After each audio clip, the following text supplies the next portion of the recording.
Hi friends, இன்னைக்கு புதன்கிழமை நம்ம வீட்டில் என்ன லஞ்ச் பாக்ஸ்ன்னு பார்க்கலாம். சுட சுட சாம்பார் சாதம். லஞ்ச் பாக்ஸ் கட்டுறதுக்கு முன்ன கொஞ்சம் நெய் ஊற்றிக்கலாம், அப்போதான் நல்ல வாசனையாக இருக்கும். நெய் ஊற்றி நல்லா கிளறி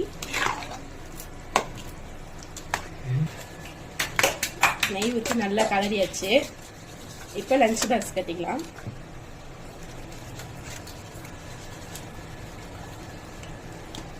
சுட சுட சாம்பார் சாதம்,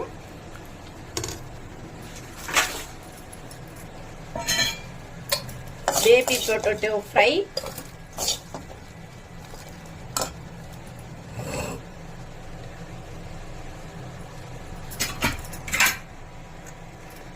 இன்னைக்கும் சக்கரவள்ளி கிழங்கு ஸ்நாக்ஸ்க்கு, ஒரு ஸ்நாக்ஸ்க்கு சக்கரவள்ளி கிழங்கு, இன்னொரு ஸ்நாக்ஸ்க்கு ஓரியோ பிஸ்கெட். புதன்கிழமை லஞ்ச் பாக்ஸ் பார்த்தாச்சு. நாளைக்கு வியாழக்கிழமை லஞ்ச் பாக்ஸ் நாளைக்கு பார்க்கலாம். பாய்.